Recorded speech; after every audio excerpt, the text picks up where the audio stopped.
Paper 154. Last Days at Capernaum.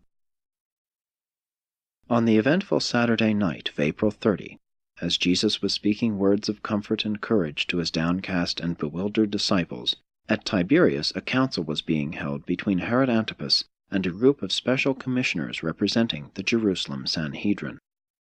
These scribes and Pharisees urged Herod to arrest Jesus. They did their best to convince him that Jesus was stirring up the populace to dissension and even to rebellion. But Herod refused to take action against him as a political offender. Herod's advisers had correctly reported the episode across the lake when the people sought to proclaim Jesus king, and how he rejected the proposal. One of Herod's official family, Chuza, whose wife belonged to the women's ministering corps, had informed him that Jesus did not propose to meddle with the affairs of earthly rule, that he was only concerned with the establishment of the spiritual brotherhood of his believers, which brotherhood he called the kingdom of heaven. Herod had confidence in Chuza's reports, so much so that he refused to interfere with Jesus' activities. Herod was also influenced at this time in his attitude toward Jesus by his superstitious fear of John the Baptist. Herod was one of those apostate Jews who, while he believed nothing, feared everything. He had a bad conscience for having put John to death, and he did not want to become entangled in these intrigues against Jesus. He knew of many cases of sickness which had been apparently healed by Jesus, and he regarded him as either a prophet or a relatively harmless religious fanatic. When the Jews threatened to report to Caesar that he was shielding a traitorous subject, Herod ordered them out of his council chamber. Thus matters rested for 1 week, during which time Jesus prepared his followers for the impending dispersion. 1. A week of council. From May 1 to May 7, Jesus held intimate council with his followers at the Zebedee house. Only the tried and trusted disciples were admitted to these conferences. At this time there were only about 100 disciples who had the moral courage to brave the opposition of the Pharisees and openly declare their adherence to Jesus. With this group he held sessions morning, afternoon, and evening. Small companies of inquirers assembled each afternoon by the seaside, where some of the evangelists or apostles discoursed to them. These groups seldom numbered more than 50. On Friday of this week, official action was taken by the rulers of the Capernaum synagogue, closing the house of God to Jesus and all his followers. This action was taken at the instigation of the Jerusalem Pharisees. Jairus resigned as chief ruler and openly aligned himself with Jesus. The last of the seaside meetings was held on Sabbath afternoon, May 7. Jesus talked to less than 150 who had assembled at that time. This Saturday night marked the time of the lowest ebb in the tide of popular regard for Jesus and his teachings. From then on there was a steady, slow, but more healthful and dependable growth in favorable sentiment. A new following was built up, which was better grounded in spiritual faith and true religious experience. The more or less composite and compromising transition stage between the materialistic concepts of the kingdom held by the Master's followers and those more idealistic and spiritual concepts taught by Jesus had now definitely ended. From now on, there was a more open proclamation of the gospel of the kingdom in its larger scope and in its far-flung spiritual implications. 2. A week of rest. Sunday, May 8, AD 29, at Jerusalem, the Sanhedrin passed a decree closing all the synagogues of Palestine to Jesus and his followers. This was a new and unprecedented usurpation of authority by the Jerusalem Sanhedrin. Theretofore, each synagogue had existed and functioned as an independent congregation of worshippers, and was under the rule and direction of its own board of governors. Only the synagogues of Jerusalem had been subject to the authority of the Sanhedrin. This summary action of the Sanhedrin was followed by the resignation of 5 of its members. 100 messengers were immediately dispatched to convey and enforce this decree. Within the short space of 2 weeks, every synagogue in Palestine had bowed to this manifesto of the Sanhedrin, except the synagogue at Hebron. The rulers of the Hebron synagogue refused to acknowledge the right of the Sanhedrin to exercise such jurisdiction over their assembly. This refusal to accede to the Jerusalem decree was based on their contention of congregational autonomy rather than on sympathy with Jesus' cause. Shortly thereafter, the Hebron synagogue was destroyed by fire. This same Sunday morning, Jesus declared a week's holiday, urging all of his disciples to return to their homes or friends to rest their troubled souls and speak words of encouragement to their loved ones. He said, "Go to your several places to play or fish while you pray for the extension of the kingdom." This week of rest enabled Jesus to visit many families and groups about the seaside. He also went fishing with David Zebedee on several occasions, and while he went about alone much of the time, there always lurked nearby 2 or 3 of David's most trusted messengers, who had no uncertain orders from their chief respecting the safeguarding of Jesus. There was no public teaching of any sort during this week of rest. This was the week that Nathanael and James Zebedee suffered from more than a slight illness. For 3 days and nights they were acutely afflicted with a painful digestive disturbance. On the 3rd night Jesus sent Salome, James's mother, to her rest while he ministered to his suffering apostles. Of course Jesus could have instantly healed these 2 men, but that is not the method of either the Son or the Father in dealing with these commonplace difficulties and afflictions of the children of men on the evolutionary worlds of time and space. Never once throughout all of his eventful life in the flesh did Jesus engage in any sort of supernatural ministration to any member of his earth family or in behalf of any one of his immediate followers. Universe difficulties must be met and planetary obstacles must be encountered as a part of the experience training provided for the growth and development, the progressive perfection of the evolving souls of mortal creatures. The spiritualization of the human soul requires intimate experience with the educational solving of a wide range of real universe problems. The animal nature and the lower forms of will creatures do not progress favorably in environmental ease. Problematic situations, coupled with exertion stimuli, conspire to produce those activities of mind, soul, and spirit which contribute mightily to the achievement of worthy goals of mortal progression and to the attainment of higher levels of spirit destiny. 3. The Second Tiberius Conference. On May 16, the Second Conference at Tiberias between the authorities at Jerusalem and Herod Antipas was convened. Both the religious and the political leaders from Jerusalem were in attendance. The Jewish leaders were able to report to Herod that practically all the synagogues in both Galilee and Judea were closed to Jesus' teachings. A new effort was made to have Herod place Jesus under arrest, but he refused to do their bidding. On May 18, however, Herod did agree to the plan of permitting the Sanhedrin authorities to seize Jesus and carry him to Jerusalem to be tried on religious charges, provided the Roman ruler of Judea concurred in such an arrangement. Meanwhile, Jesus' enemies were industriously spreading the rumor throughout Galilee that Herod had become hostile to Jesus, and that he meant to exterminate all who believed in his teachings. On Saturday night, May 21, word reached Tiberias that the civil authorities at Jerusalem had no objection to the agreement between Herod and the Pharisees that Jesus be seized and carried to Jerusalem for trial before the Sanhedrin, on charges of flouting the sacred laws of the Jewish nation. Accordingly, just before midnight of this day, Herod signed the decree which authorized the officers of the Sanhedrin to seize Jesus within Herod's domains and forcibly to carry him to Jerusalem for trial. Strong pressure from many sides was brought to bear upon Herod before he consented to grant this permission, and he well knew that Jesus could not expect a fair trial before his bitter enemies at Jerusalem. 4. Saturday night in Capernaum. On this same Saturday night, in Capernaum, a group of 50 leading citizens met at the synagogue to discuss the momentous question, "What shall we do with Jesus?" They talked and debated until after midnight, but they could not find any common ground for agreement. Aside from a few persons who were inclined to the belief that Jesus might be the Messiah, at least a holy man, or perhaps a prophet, the meeting was divided into 4 nearly equal groups who held, respectively, the following views of Jesus. 1. That he was a deluded and harmless religious fanatic. 2. That he was a dangerous and designing agitator who might stir up rebellion. 3. That he was in league with devils, that he might even be a prince of devils. 4.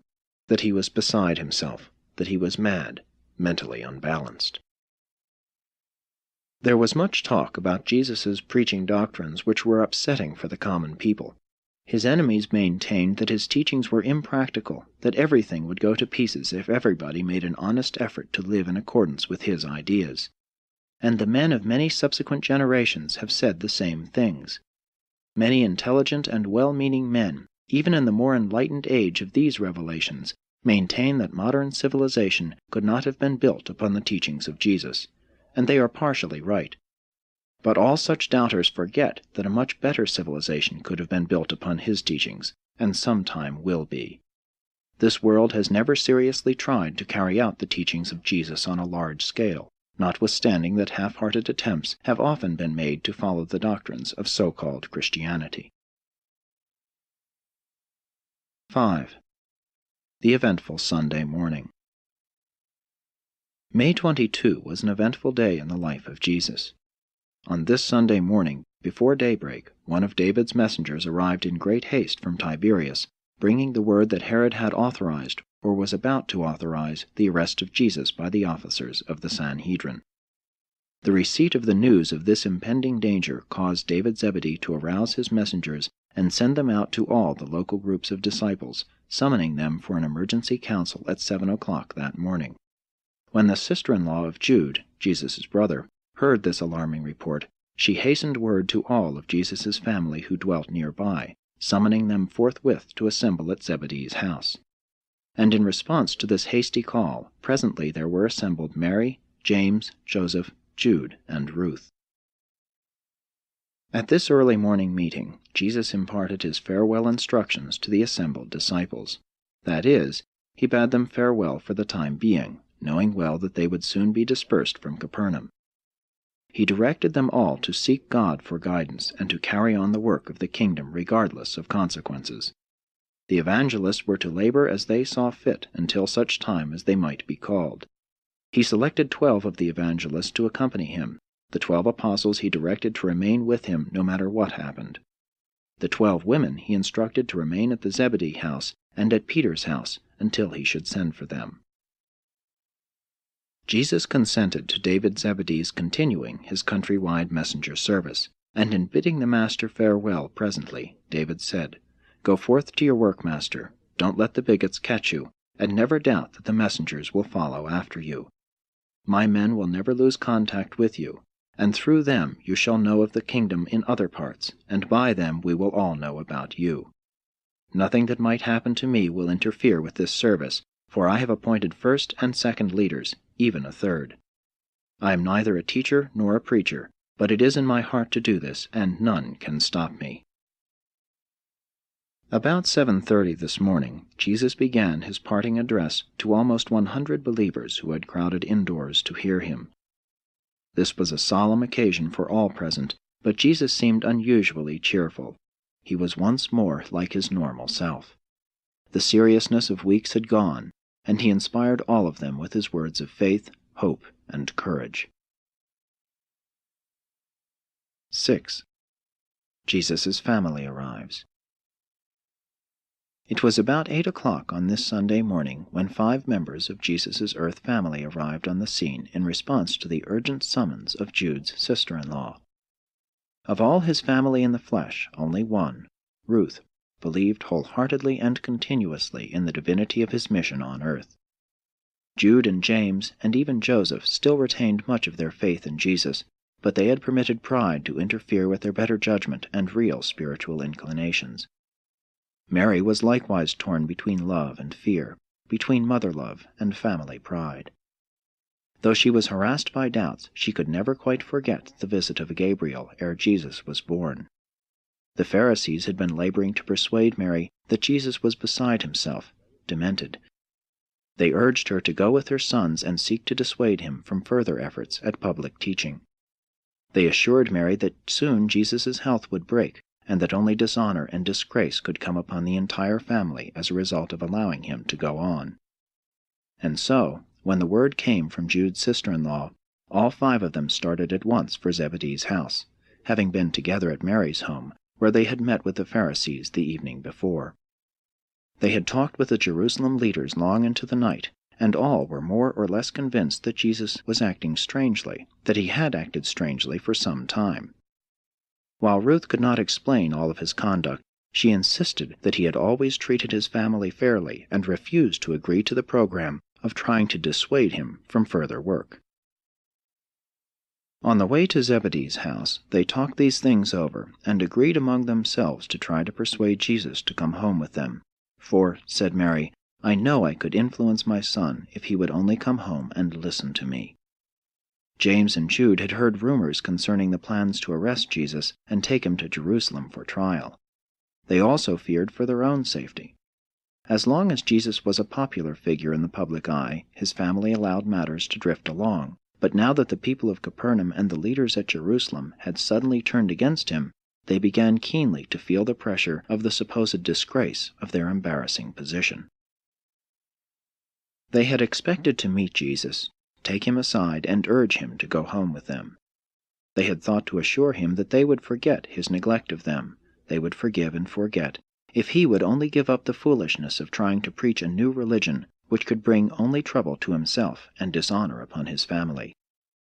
To all of this Ruth would say only, I will tell my brother that I think he is a man of God, and that I hope he would be willing to die before he would allow these wicked Pharisees to stop his preaching. Joseph promised to keep Ruth quiet while the others labored with Jesus. When they reached the Zebedee house, Jesus was in the very midst of delivering his parting address to the disciples. They sought to gain entrance to the house, but it was crowded to overflowing.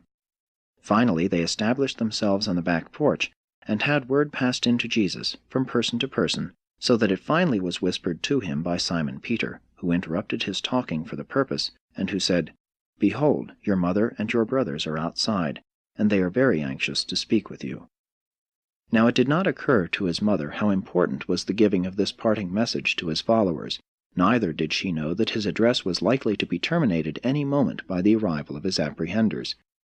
She really thought, after so long an apparent estrangement, in view of the fact that she and his brothers had shown the grace actually to come to him, that Jesus would cease speaking and come to them the moment he received word they were waiting. It was just another of those instances in which his earth family could not comprehend that he must be about his Father's business.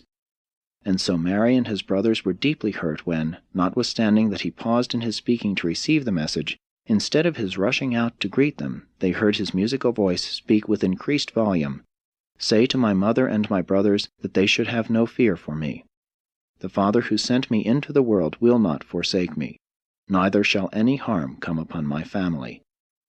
Bid them be of good courage and put their trust in the Father of the kingdom.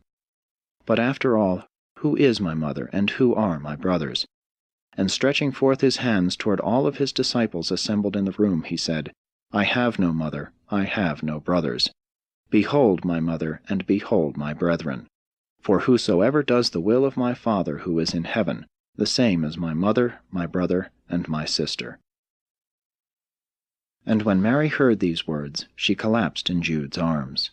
They carried her out in the garden to revive her, while Jesus spoke the concluding words of his parting message. He would then have gone out to confer with his mother and his brothers, but a messenger arrived in haste from Tiberias, bringing word that the officers of the Sanhedrin were on their way with authority to arrest Jesus and carry him to Jerusalem. Andrew received this message and, interrupting Jesus, told it to him. Andrew did not recall that David had posted some 25 sentinels about the Zebedee house, and that no one could take them by surprise, so he asked Jesus what should be done. The master stood there in silence while his mother, having heard the words, I have no mother, was recovering from the shock in the garden. It was at just this time that a woman in the room stood up and exclaimed, Blessed is the womb that bore you, and blessed are the breasts that nursed you.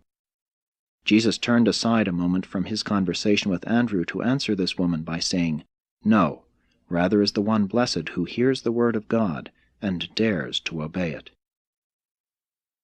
Mary and Jesus' brothers thought that Jesus did not understand them, that he had lost interest in them, little realizing that it was they who failed to understand Jesus. Jesus fully understood how difficult it is for men to break with their past. He knew how human beings are swayed by the preacher's eloquence, and how the conscience responds to emotional appeal as the mind does to logic and reason. But he also knew how far more difficult it is to persuade men to disown the past. It is forever true that all who may think they are misunderstood or not appreciated have in Jesus a sympathizing friend and an understanding counselor.